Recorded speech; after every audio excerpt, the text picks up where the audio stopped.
Welcome to the most profound story you will ever encounter. This is more than a mere biography. It is a journey into the mind that fundamentally shaped the modern world. For anyone learning English, this narrative offers a unique opportunity to not only enhance listening, thinking, and comprehension skills, but also to train the mind to articulate clearly, question deeply, and grow wisely, much like Plato himself. So, settle in, listen attentively, and remain until the end, for this is the tale of Plato, the man who began with questions and ultimately transformed the world. Yet, before he became a philosopher, before he established the world's first university, before he mentored Aristotle, who in turn taught Alexander the Great, he was simply a boy possessing a powerful intellect and an even grander dream. Let us begin Part 1, The Boy Born into Two Worlds. Plato was born in 428 or 427 BCE in Athens, Greece, then one of the most advanced cities globally. Athens was a hub of thinkers, poets, warriors, and politicians. It was a place where art and science flourished together, but also where truth was often sacrificed at the altar of power. Plato's family was among Athens' most influential and respected. His father, Ariston, claimed descent from early Athenian kings, and his mother, Pryxian, was related to Solon, the renowned Athenian lawmaker. From his birth, Plato was immersed in politics, wealth, and high expectations. He was not born into poverty. He was born into the elite class, with access to the finest education, the brilliant minds, and unparalleled opportunities. But even as a young boy, Plato sensed a void. Plato received instruction from the best teachers in music, poetry, gymnastics, and mathematics. Unlike most students, however, he sought more than just answers.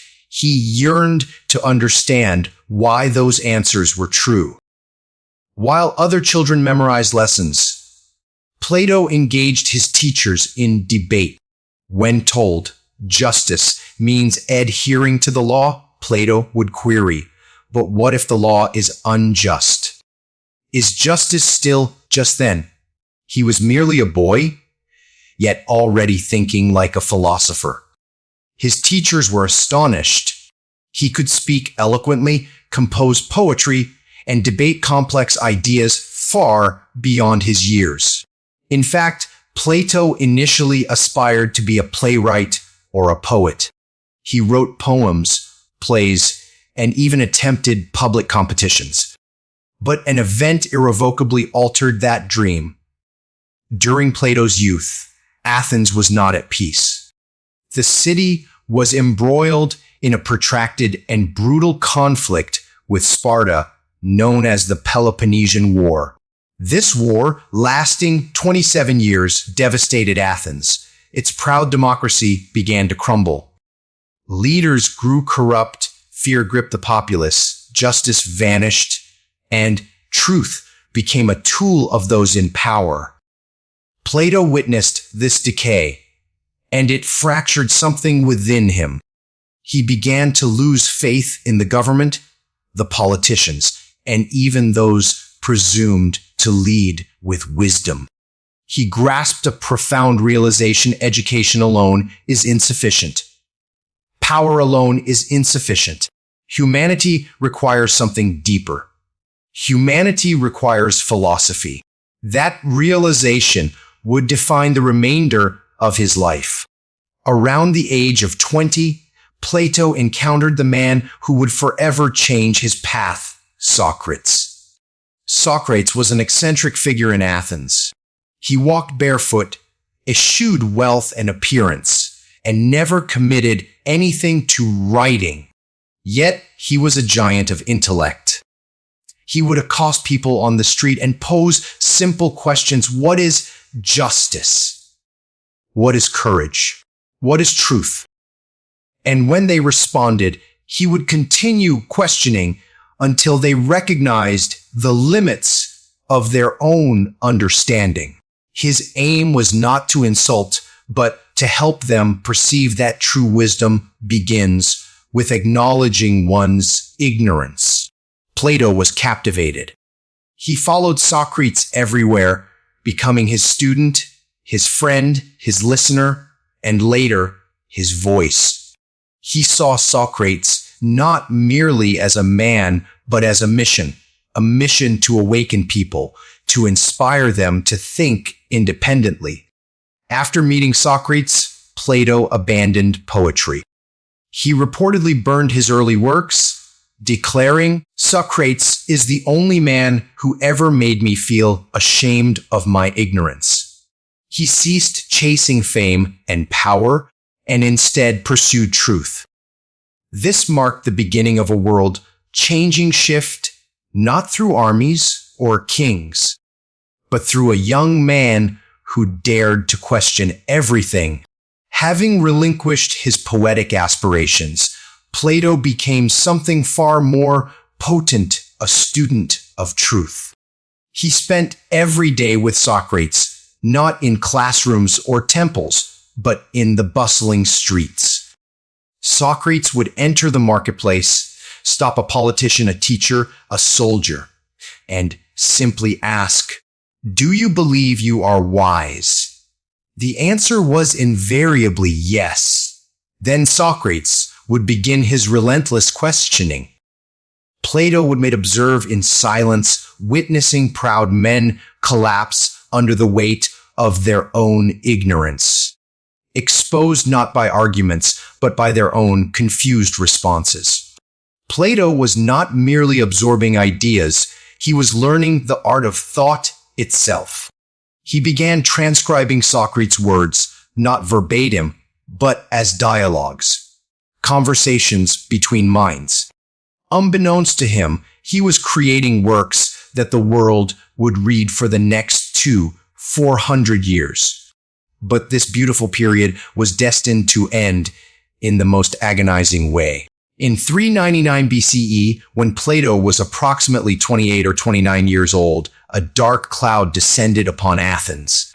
Socrates, the man who had dedicated his life to asking questions, was accused of crimes. The charges first, corrupting the youth of Athens, because young people followed Socrates and questioned their leaders. Second, not believing in the city's gods, because Socrates spoke of a deeper spiritual truth, not popular deities. The true reason Socrates was too dangerous. He was unsettling people's minds, exposing the vulnerabilities of those in power, and powerful individuals despise being questioned. Plato was shocked, enraged, and terrified. He watched as his teacher, his hero, his guide, stood calmly in the courtroom, refusing to apologize. Socrates declared to the judges, "I would rather die than cease asking questions." He understood the cost of truth and was prepared to pay it. The judges condemned Socrates to death. The punishment, drinking hemlock poison, a slow and agonizing demise. Plato was present during those final moments. He recounted how Socrates slowly drank the cup, lay down, and gradually lost sensation in his legs, then his arms, then his chest, until the poison reached his heart. Yet Socrates did not weep or scream. He smiled and proclaimed, "The soul is eternal. Death is not the end." Plato never forgot that moment, that composure, that courage, that sacrifice. It did not merely wound him, it reshaped him. That day, Plato made a silent vow, "The world may kill Socrates, but I will not permit his voice to die." And that promise altered history. After Socrates' death, Athens became a perilous place for individuals like Plato. He was heartbroken, angry, and unwilling to remain silent. But he also understood a crucial truth. If I remain here now, I will be destroyed. I must leave not to escape, but to prepare. So, Plato departed Athens and embarked on a long journey across the ancient world. He spent approximately 12 years traveling through Egypt, where he studied geometry, mathematics, and spiritual science with Egyptian priests. He visited southern Italy and Sicily, immersing himself in the Pythagorean school, which posited that the universe is founded upon numbers and harmony. He explored Cyrene and the Eastern Mediterranean, delving into astronomy, politics, and more. This was not tourism. It was rigorous mental training. He was constructing his own worldview piece by piece, not merely collecting facts, but connecting truths from diverse cultures. During this period, Plato began to write. He started crafting dialogues, philosophical texts where characters debated subjects such as what is justice? What is love? What is a good life? What is the purpose of government? He did not preach. He provoked thought. Slowly, the boy who once followed Socrates was becoming a master of wisdom in his own right. Around 387 BCE, after more than a decade of study and writing, Plato returned to Athens. But he was no longer the same man. He had seen the world, studied with mystics, mathematicians, and philosophers. Now, he was ready to accomplish something unprecedented. He purchased a plot of land outside the city, within a grove of trees called Academus. There, he founded a school. Not just any school, but the Academy, the first known university in Western history. Its objective was not to dictate what people should think, but to teach them how to think. There were no degrees, no grades, no textbooks, only minds debating, challenging, and growing. Subjects included philosophy, mathematics, astronomy, ethics, politics, logic, and metaphysics. Students flocked from all corners of Greece to study there. The academy became a beacon of knowledge, remaining open for over 900 years, long after Plato's death. This was more than a school. It was Plato's vengeance against ignorance, his response to Socrates' death, his gift to the world. During this era, Plato authored some of his most celebrated works, including the Republic, his vision of a just society, and his most famous book, the Symposium, a profound discourse on love. He also wrote Phaedrus on the soul, beauty, and inspiration, the Apology, Socrates' defense speech, Meno, questioning whether virtue can be taught, and Timaeus, concerning the origin of the universe. He employed characters, dialogues, and questions rather than dry lectures to bring philosophy to life. He planted mental seeds in every reader's mind, seeds of curiosity, seeds of logic, seeds of rebellion against blind belief. Part 2, The Teacher of Teachers. How Plato built minds that changed the world. Plato's academy was not a school in the modern sense. There were no fixed classrooms, no strict uniforms, no teacher lecturing while students copied notes. It was more akin to a living garden of thought. The academy stood just outside Athens in a grove of olive trees believed to be sacred to the hero Academus. Students would stroll beneath the trees, sit on benches, or gather in small circles on the grass. There was a modest building housing scrolls and a few tables, but most of the teaching occurred outdoors through words, questions, and debates. The aim was not to pass exams, it was to train the soul. Plato would walk slowly among the students. Sometimes he would speak, often he would simply pose questions and allow students to debate each other. The academy evolved into a community where thinking was a way of life. People arrived from across the Greek world, sons of merchants, future politicians, future generals, anyone eager to learn to think. They studied philosophy, how to live a good life, mathematics, the language of the universe, astronomy, understanding the heavens, ethics, right and wrong, politics, how society should be organized. There were no subjects in the modern sense. Everything was interconnected.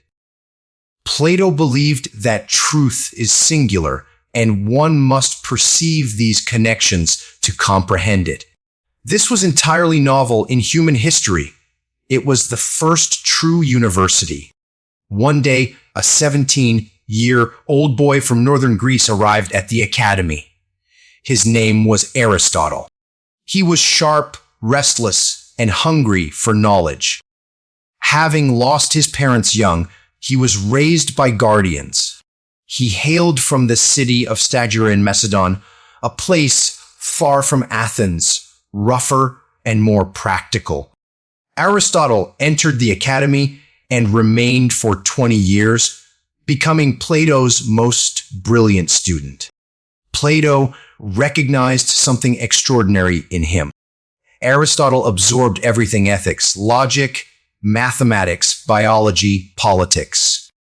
He was perpetually questioning, taking notes, and formulating his own ideas. The academy became a forge, and Aristotle was one of its finest creations. Later, Aristotle would go on to tutor Alexander the Great, who would conquer half the known world. In this manner, Plato's academy indirectly shaped not just minds but empires. While teaching, Plato continued to write. Each work was like a new portal into the mind. He utilized the dialogue form, making ideas feel like living conversations. Some of the key works he wrote during or after founding the academy include The Republic, his vision of the ideal state, where Plato describes a society governed by philosopher kings, leaders who prioritize wisdom over power. He introduces the famous allegory of the cave, a story about prisoners who perceive only shadows on a wall and must break free to witness reality. The symposium is a lively dinner party conversation about love, with various speakers offering their perspectives on its true nature. Phaedrus delves into the soul, beauty, and inspiration. Gorgias examines rhetoric and the perils of manipulation. Laws, his final and longest dialogue, outlines a practical legal system for a city. These were not dry treatises, they were crafted like plays, replete with characters, stories, and memorable lines. Even today, people quote Plato without realizing it. Every dialogue was also an act of preservation. Plato ensured Socrates' spirit lived on. Socrates appears as a character in most dialogues, continuously posing questions and challenging the reader. Although Plato cherished teaching, he also desired to apply his ideas to real governments. He believed that philosophers could help mold just rulers and just cities. He undertook several journeys to Syracuse in Sicily, where the young ruler Dionysius held power. Plato's friend Dion believed they could educate Dionysius into becoming a philosopher king. Plato traveled there, hoping to guide the young ruler. But reality proved far from simple. The court of Syracuse was rife with intrigue, jealousy, and danger. Dionysius was unprepared for profound philosophy. Court officials whispered against Plato. Dion fell from favor and was exiled. Plato himself was accused of plotting and, at one point, was even held as a prisoner. He was eventually permitted to leave, but the experience left an indelible mark. It demonstrated the immense difficulty of integrating philosophy into real-world politics. Yet, Plato did not relinquish his dream of a just society. He returned to Athens and channeled his energy back into teaching and writing. During these years, Plato developed his most renowned philosophical theory, the theory of forms. He posited that everything we perceive in the physical world, trees, chairs, people, is merely a shadow or an imperfect copy of a perfect form or idea that exists beyond our senses. Just as in the allegory of the cave, most people see only shadows. The philosopher turns around and perceives the light, the true reality. This idea influenced not only philosophy, but also religion, art, and science for centuries. It taught people to look beyond appearances, to seek deeper principles. Plato also explored the nature of the soul, justice, education, and leadership. He believed education was the process of turning the soul, helping people confront the light instead of the shadows. By this time, the academy was renowned. Students arrived from across Greece and beyond. Many went on to become teachers, lawmakers, and advisors. Through them, Plato's ideas spread to cities, kingdoms, and later, entire civilizations.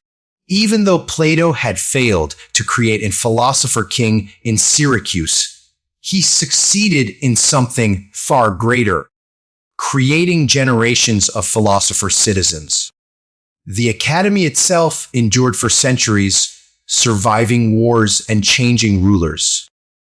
It became a model for future schools, including those of the Romans and later, the great universities of Europe. As the years passed, Plato became more than a teacher. He became a symbol, a living legend in Athens. People spoke his name with respect, not due to his wealth or status, but because of his mind. He walked slowly now, his beard white, his voice softer. But when he entered a debate or opened his mouth to speak, the entire academy listened. He was no longer merely explicating Socrates. He was forging his own identity as a philosopher. And though age was catching up, Plato was not slowing down. He was becoming bolder, deeper, and more determined. He knew time was limited, and he still had one final mission remaining. Many consider Plato's most important work to be the Republic, where he outlines his vision for a just society ruled by philosopher kings. But in his later years, he began writing something even more ambitious, a work so massive, so detailed, that it took him years to complete a work called the Laws. Unlike the Republic, which was more idealistic, the Laws was practical. It was Plato's blueprint for a real city with real laws, real systems, real education, and real rules for daily life. He now understood that ideas alone could not change the world. They had to be applied. In this book, he discussed the kind of education children should receive, how marriage and families should function, what laws should exist to prevent corruption, how music and art should be used to build character, and what types of punishment and rewards could shape moral citizens. This was not theory. This was a tangible model for a real civilization. It was evident that Plato was no longer shying away from politics, He was confronting it with the sharpest weapon he possessed, his mind. And he worked on the laws until the very end of his life. While Plato was writing, another story was unfolding, a quiet philosophical storm. Aristotle, his brightest student, was no longer just a student. He was beginning to question Plato's teachings. Aristotle believed that Plato's theory of forms, the idea that perfect forms exist beyond this world, was too mystical, too abstract. Aristotle desired to study what could be observed, seen, and measured. He focused more on logic, biology, science, and classification. And while Plato believed that philosophers should remain separate from power, Aristotle believed philosophy could serve power and directly influence rulers. This created a philosophical schism. Plato never publicly attacked Aristotle. He still respected him deeply. But the division was clear, and it shaped Western thought for centuries. Two visions: Plato, the dreamer of eternal truths; Aristotle, the organizer of practical reality. Yet both were necessary, both brilliant, and both nurtured in the same garden of thought, the academy. In the years after Plato had finished teaching Aristotle, something unexpected occurred. Aristotle was invited by King Philip II of Macedon to become the tutor of his son, a young boy named Alexander.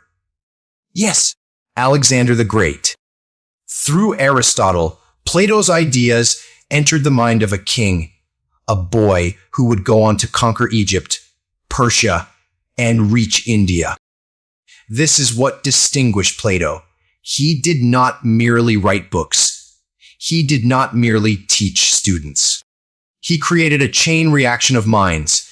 Socrates inspired Plato. Plato trained Aristotle. Aristotle shaped Alexander the Great. Alexander spread Greek ideas, culture, and philosophy across 3 continents.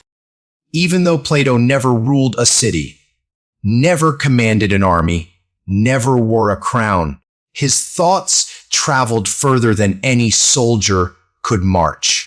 As Plato entered his late 70s and early 80s, he spent more time in quiet reflection. But he never ceased teaching. He would still sit in the shade of olive trees, listening to young students debate ideas, smiling when they posed the same questions he had once asked Socrates. He was no longer trying to prove anything. He was simply guiding, like a lighthouse directing ships to shore. People would visit from distant lands just to hear his voice or touch his hand. For them, Plato was not just a man, he was a mind made human. His body was old, but his mind remained sharp. He continued working on the laws until the very end. Some say he was writing the book on his deathbed, surrounded by scrolls and candlelight. Plato died around 347 BCE, likely at the age of 80 or 81. The exact moment of his death is not recorded in great detail. There were no grand ceremonies, no royal funerals. He passed away quietly in Athens, the city of his birth. But in truth, Plato did not die. For Plato was not merely a body, Plato was an idea that truth matters, even if it costs your life, that thinking deeply is more powerful than speaking loudly, that education is the highest form of justice, and that a mind trained to think is more dangerous than any army. Part 3, The Resurrection of a Mind. How Plato's words were lost, hunted, and reborn. Across time, he left behind questions. He left behind conversations. He left behind a school that trained people to think freely. And this is how his ideas began to live a secret second life, long after his body returned to the earth. After Plato's death, his nephew Speusippus assumed leadership of the academy. He continued the mission, teaching philosophy, mathematics, ethics, and politics. The academy remained a sacred space where no weapons were permitted and where truth held precedence over power. And generation after generation, brilliant minds continued to pass through its gates. Over the centuries, Plato's academy endured the rise and fall of governments, the burning of cities, and the changing of rulers. But something even more powerful was about to unfold. Plato's ideas were destined to leave Greece and commence their long, perilous journey across the world. As the Roman Empire ascended to power, it assimilated many aspects of Greek culture, including art, architecture, literature, and philosophy. However, Romans were more pragmatic than philosophical.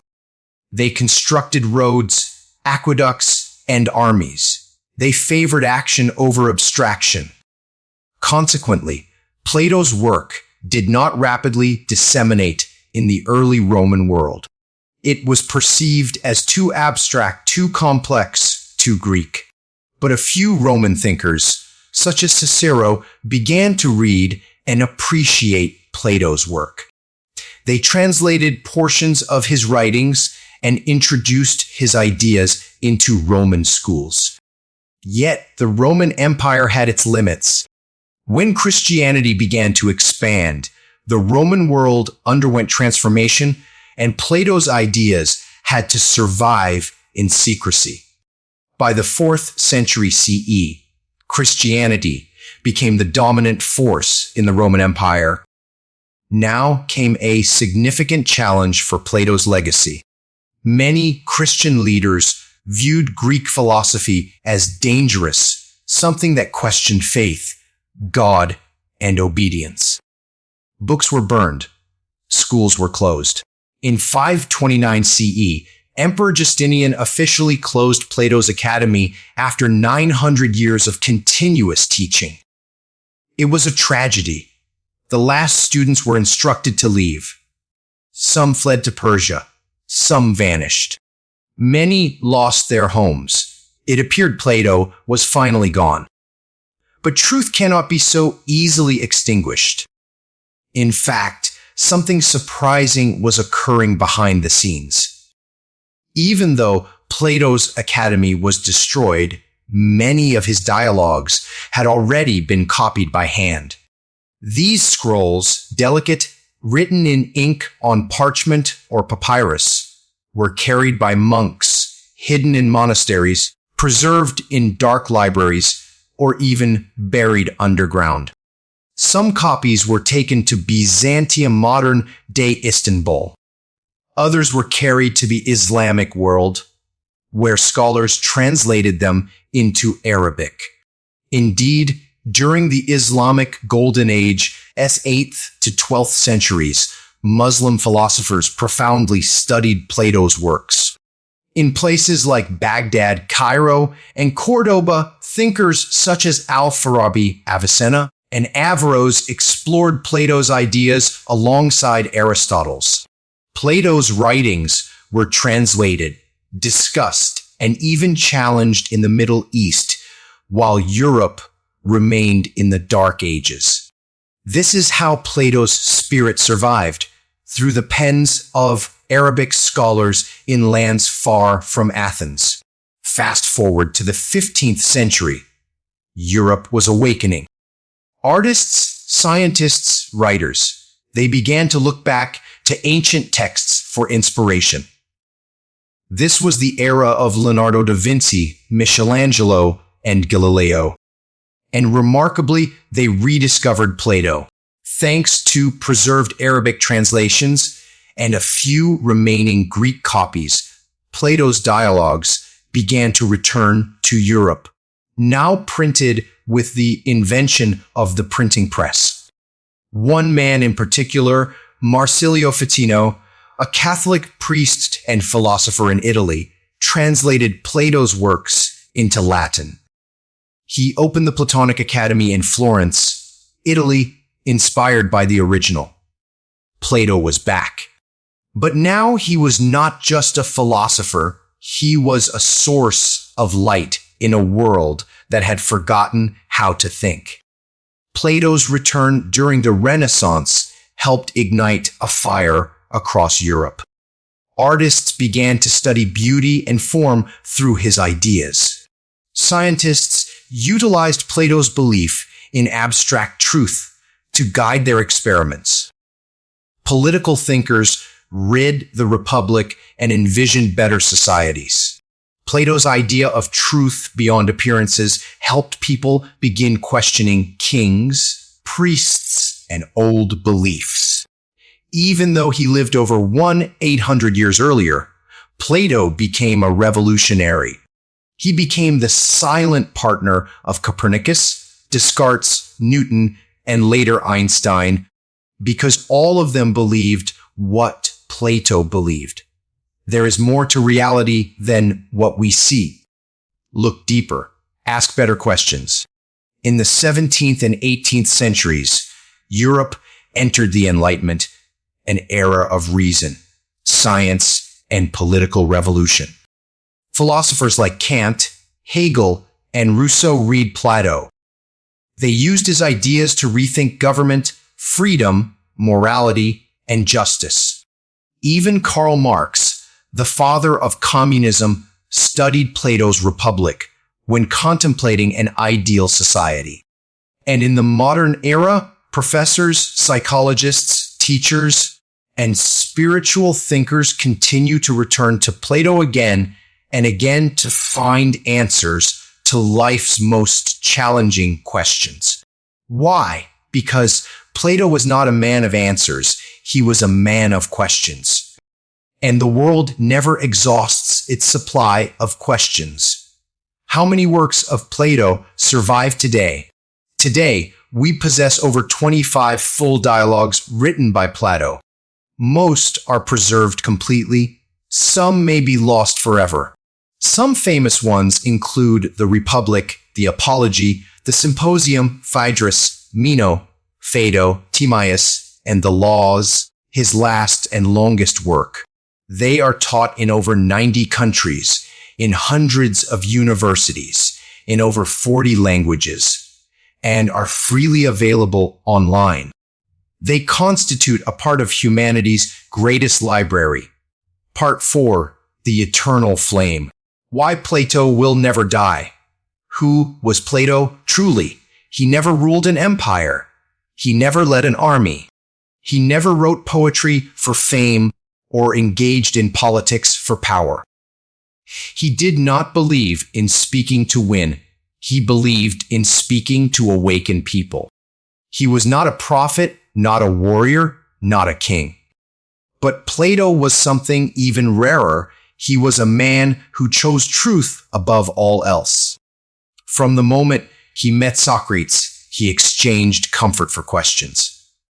He traded applause for silence. He gave up luxury for logic. He sacrificed being somebody to understand everything. He was a mind ablaze, and that fire still burns. Let us explore why. In the final years of his life, Plato wrote not only about cities and governments, but about the soul.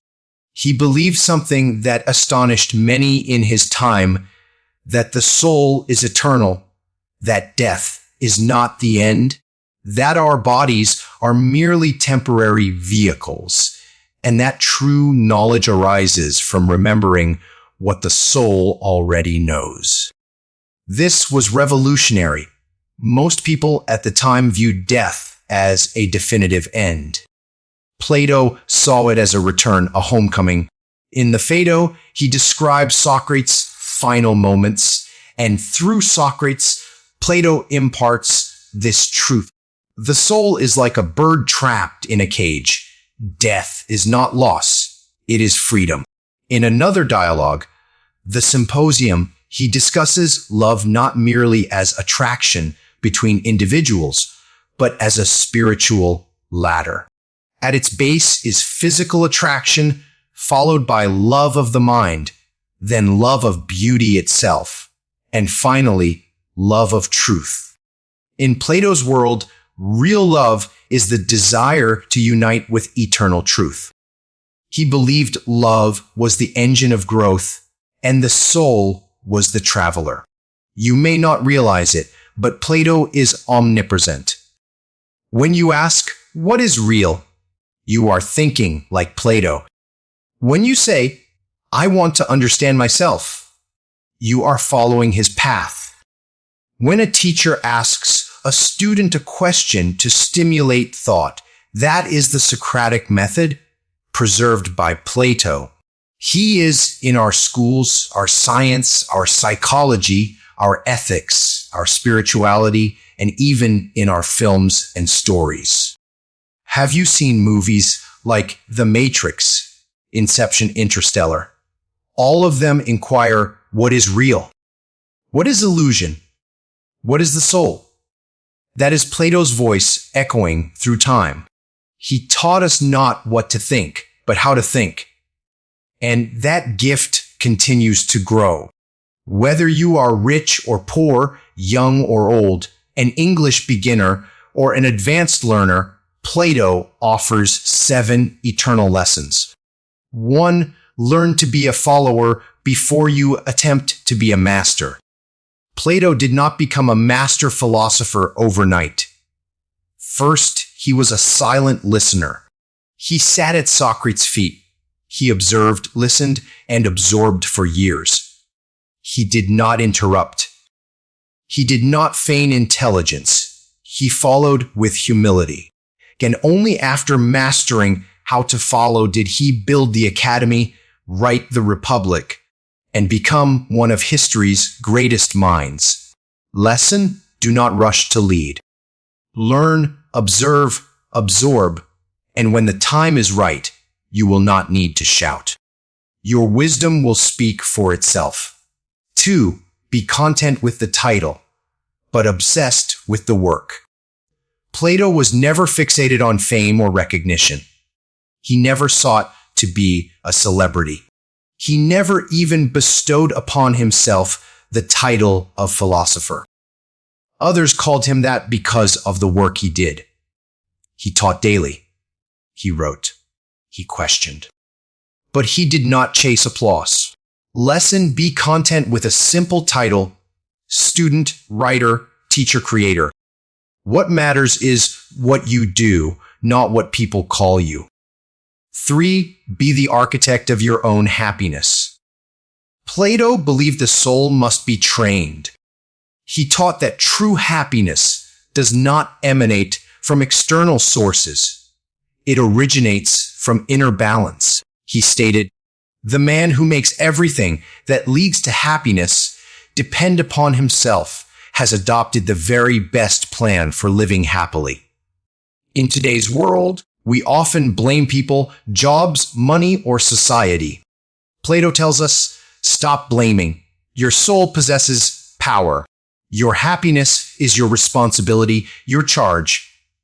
4. Work diligently to achieve great things. Plato dedicated decades to writing, teaching, questioning, and building the academy. He did not rely on shortcuts. He believed that the soul grows only through discipline and effort. He said, excellence is not a gift, but a skill that takes practice. We do not act rightly because we are excellent. We become excellent by acting rightly. So, do not wait to feel ready. Start acting. Start practicing. Start doing. Hard work is not optional, it is the path. 5. Contribute to society as much as you can. Plato believed we are all integral parts of a larger system, a city, a society, a community. He asserted that a just person is not merely good in isolation, they must be good for others. In the Republic, every individual in the city has a role. No role is more or less important, but every role must be executed with excellence. Lesson: help your society flourish. Do not merely exist, contribute. Your skills, your voice, your values, they matter. 6. Engage in politics or be governed by the wrong people. One of Plato's most famous warnings: the price good men pay for not getting involved in politics is to be governed by worse men. He did not mean everyone should become a politician. He meant do not be silent. Do not be passive. Understand what is happening. Speak with reason. Vote with care. If good people withdraw from decisions, bad people will occupy their place. 7. Democracy can be perilous if minds are untrained. Plato witnessed the death of Socrates, who was killed by a democratic vote. Ordinary citizens, without deep thought, voted out of fear and emotion, ending the life of Athens' wisest man. That is why Plato warned that democracy without education devolves into chaos. He believed in wisdom-led leadership, not popularity contests. He envisioned a world where philosophers rule, not just the loudest voice. Lesson: freedom is powerful, but without knowledge, it becomes a weapon against itself. That is why Plato created the academy, to train minds before entrusting them with power. If these lessons provoked deep thought, if this story touched your heart, if it helped you think differently, improved your English, bettered your life, or calmed your mind, then this is your place. Subscribe now, because this channel is not just about English. It is about truth. It is about meaning. It is about becoming something more. And just as Plato taught, do not follow the noise. Follow the light. Stay curious. Stay strong. And remember, your soul is powerful. See you in the next video.